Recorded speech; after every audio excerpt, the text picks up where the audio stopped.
ಈ ಸಮಾರಂಭದ ಅಧ್ಯಕ್ಷತೆ ವಹಿಸಿರ್ತಕ್ಕಂಥ ಶೋಷಿತ ಸಮುದಾಯಗಳ ಒಕ್ಕೂಟದ ಅಧ್ಯಕ್ಷರಾದಂಥ ಶ್ರೀ ರಾಮಚಂದ್ರಪ್ಪ ಅವರೇ, ಬಾಗಲಕೋಟೆ ಜಿಲ್ಲೆಯ ಉಸ್ತುವಾರಿ ಸಚಿವರಾದಂಥ ಶ್ರೀ ತಿಮ್ಮಾಪುರ ಅವರೇ, ಇಲಾಖೆ ಸಚಿವರು ಆದಂಥ ಶ್ರೀ ತಂಗಡಿಗಿ ಅವರೇ,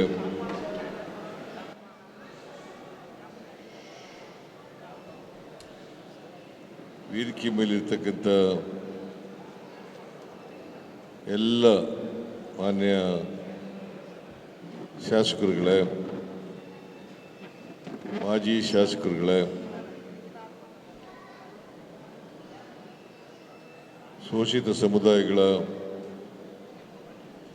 ಎಲ್ಲ ಮುಖಂಡರುಗಳೇ,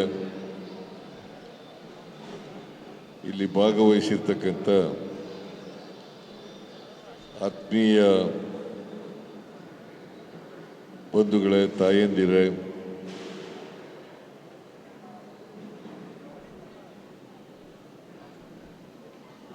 ಯುವಕ ಮಿತ್ರರೇ, ಮಾಧ್ಯಮದ ಸ್ನೇಹಿತರು,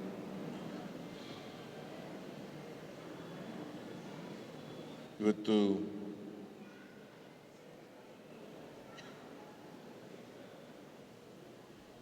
ಶೋಷಿತ ವರ್ಗಗಳ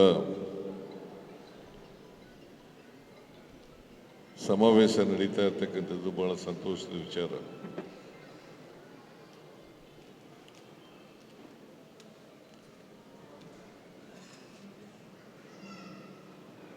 ಈ ಉಪಚುನಾವಣೆಯಲ್ಲಿ ಸಂದರ್ಭದಲ್ಲಿ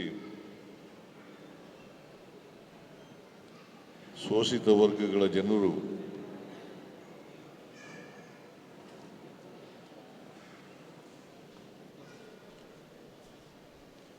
ಸಮಾವೇಶ ನಡೆಸಿ ಕಾಂಗ್ರೆಸ್ಸಿಗೆ ಬೆಂಬಲವನ್ನು ವ್ಯಕ್ತ ಮಾಡಿರ್ತಕ್ಕಂಥದ್ದು ಅತ್ಯಂತ ಸ್ವಾಗತಾರ್ಹವಾದ ವಿಚಾರ ಅಂತೇಳಿ ನಾನು ಭಾವಿಸ್ಕೊಂಡಿದ್ದೇನೆ.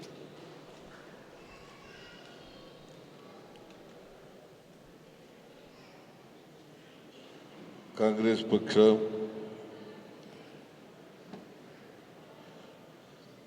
ಸಮಾಜದಲ್ಲಿರ್ತಕ್ಕಂಥ ಶೋಷಿತ ವರ್ಗಗಳು, ಎಲ್ಲ ಸಮಾಜದ ಬಡವರು, ಮಹಿಳೆಯರು, ದಲಿತರು, ಅಲ್ಪಸಂಖ್ಯಾತರು, ರೈತಾಪಿ ವರ್ಗ, ಕಾರ್ಮಿಕ ವರ್ಗ, ಇವನ್ನೆಲ್ಲ ಒಟ್ಟಿಗೆ ತಗೊಂಡು ಹೋಗ್ತಕ್ಕಂಥ ಪಕ್ಷ ಯಾವುದಾದರೂ ಇದ್ರೆ ಅದು ಕಾಂಗ್ರೆಸ್ ಪಕ್ಷ ಅಂತಕ್ಕಂಥ ಮಾತುಗಳನ್ನು ಹೇಳಲಿಕ್ಕೆ ಬಯಸ್ತಾ ಇದ್ದೇನೆ.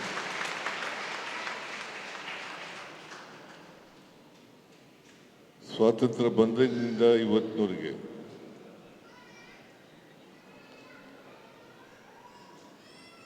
ಬಡವರ ಪರವಾಗಿ ಕೆಲಸ ಮಾಡ್ಕೊಂಡು ಬರ್ತಾ ಇರ್ತಕ್ಕಂಥದ್ದು ಕಾಂಗ್ರೆಸ್ ಪಕ್ಷ. ಬಾಬಾ ಸಾಹೇಬ್ ಅಂಬೇಡ್ಕರ್ ಅವರು ಒಂದು ಮಾತನ್ನ ಹೇಳಿದ್ದಾರೆ.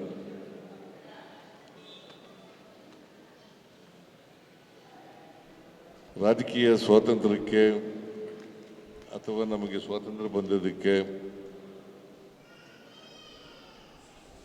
ಅದು ಸಾರ್ಥಕ ಆಗಬೇಕಾದ್ರೆ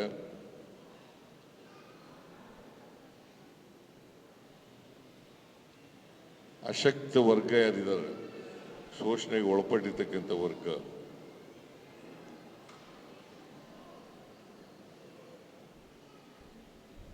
ಆ ವರ್ಗಗಳಿಗೆ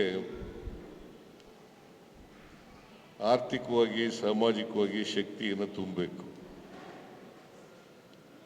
ಅವರು ಕೂಡ ಸ್ವಾವಲಂಬನೆಯಿಂದ ಬದುಕ್ತಕ್ಕಂಥ, ಸ್ವಾಭಿಮಾನದಿಂದ ಬದುಕ್ತಕ್ಕಂಥ ಸಾಮಾಜಿಕ ವ್ಯವಸ್ಥೆ ನಿರ್ಮಾಣ ಆಗಬೇಕು.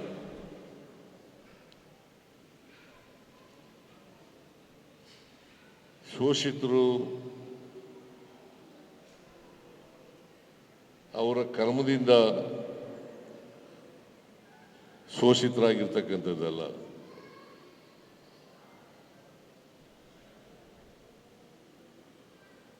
ನೂರಾರು ವರ್ಷಗಳ ಕಾಲ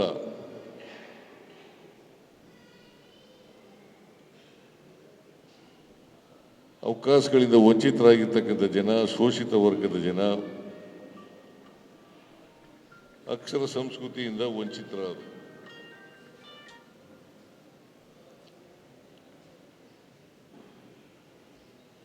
ಅಕ್ಷರ ಸಂಸ್ಕೃತಿಯಿಂದ ವಂಚಿತರಾದ ಮೇಲೆ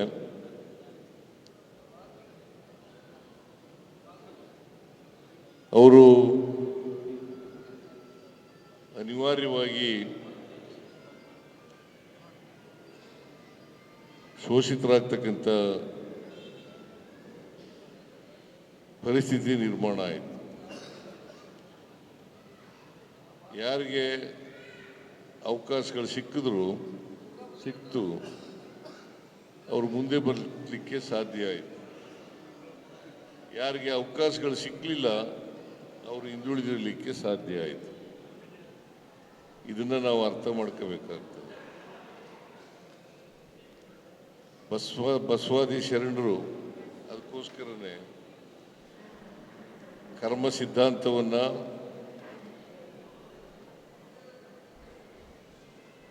ಅವರು ತಿರಸ್ಕಾರ ಮಾಡಿದರು. ಕರ್ಮ ಸಿದ್ಧಾಂತನ ತಿರಸ್ಕಾರ ಮಾಡಿದರು. ಶೋಷಿತರು ಶೋಷಿತರಾಗೇ ಇರಬೇಕು.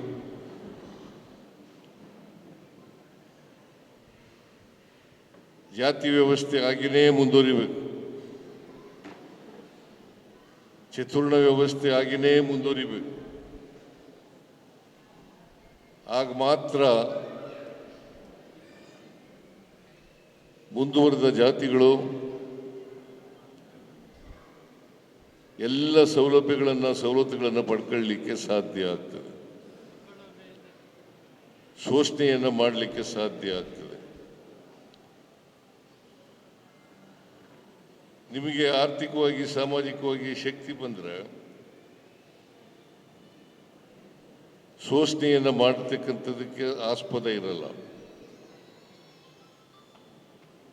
ಅದಕ್ಕೆ ಪಟ್ಟಭದ್ರ ಹಿತಾಸಕ್ತರು ಕೆಲವು ಮೌಢ್ಯಗಳನ್ನು ಬಿತ್ತಿ ಅವುಗಳನ್ನು ಗಟ್ಟಿಯಾಗ್ತಕ್ಕಂಥ ರೀತಿಯಲ್ಲಿ ಮಾಡಿದ್ದಾರೆ.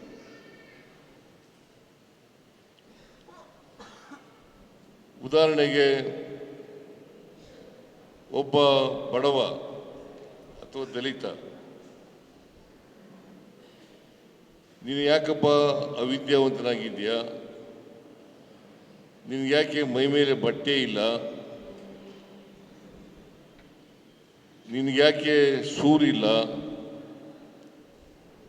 ನಿನ್ಗ್ಯಾಕೆ ಶ್ರೀಮಂತಿಕೆ ಇಲ್ಲ ಅಂತಂದರೆ, ನಾನು ಹಿಂದಿನ ಜನ್ಮದಲ್ಲಿ ಕರ್ಮ ಮಾಡಿಬಿಟ್ಟಿದ್ದೆ, ಅದಕ್ಕೋಸ್ಕರ ಈ ಜನ್ಮದಲ್ಲಿ ನಾನು ಈ ರೀತಿಯಾಗಿ ಇದ್ದೀನಿ ಅಂತಕ್ಕಂಥ ಭಾವನೆ ಬರೋ ರೀತಿಯಲ್ಲಿ ಗಟ್ಟಿಯಾಗಿ ಅದನ್ನು ಬಿತ್ತಿ ಬೆಳೆಸಿದ್ದಾರೆ. ಇದನ್ನು ನಾವೆಲ್ಲರೂ ಕೂಡ ಅರ್ಥ ಮಾಡ್ಕೋಬೇಕಾಗ್ತದೆ. ಅದಕ್ಕೋಸ್ಕರನೇ ನಾನು 2013ರಲ್ಲಿ ಮುಖ್ಯಮಂತ್ರಿ ಆದ ತಕ್ಷಣ ಬಸವಣ್ಣವರ ಹೆಸರಿನಲ್ಲಿ ಪ್ರಮಾಣ ವಚನ ಸ್ವೀಕಾರ ಮಾಡಿದೆ. ಕಾರಣ ಯಾಕಪ್ಪ ಅಂತಂದರೆ, ಸಮಾಜದಲ್ಲಿರ್ತಕ್ಕಂಥ ಬಡವರು, ದಲಿತರು, ಹಿಂದುಳಿದವರು, ಅಲ್ಪಸಂಖ್ಯಾತರು, ಈ ವರ್ಗದ ಜನರಿಗೆ ಸಾಮಾಜಿಕ ನ್ಯಾಯವನ್ನು ಕೊಡಬೇಕು ಅಂತಕ್ಕಂಥ ಮಾತುಗಳನ್ನು ಹೇಳಲಿಕ್ಕೆ ಬಯಸ್ತಾ ಇದ್ದೇನೆ. ನಾನು ಮುಖ್ಯಮಂತ್ರಿ ಆದ ತಕ್ಷಣವೇ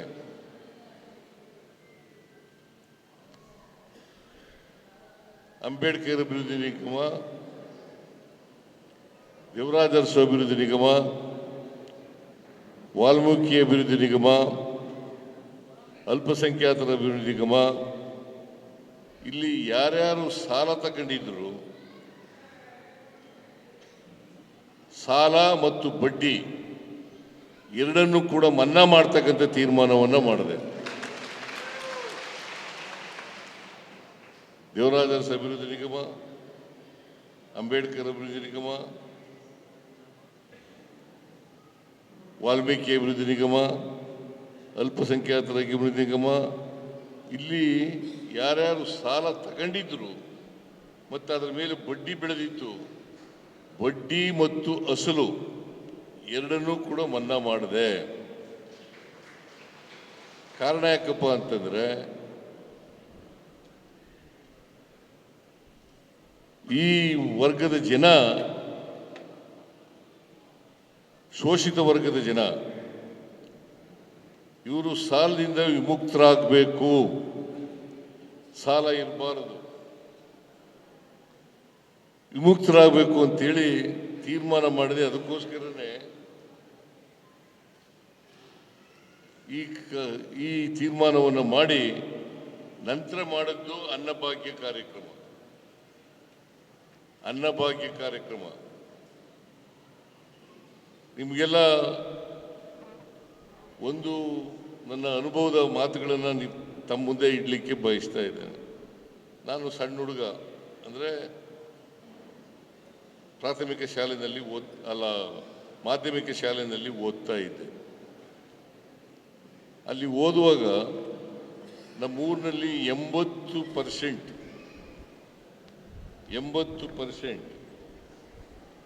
ಖುಷ್ಕಿ ಜಮೀನಿದ್ದಂಥ ರೈತರು, ಕೂಲಿ ಕಾರ್ಮಿಕರು.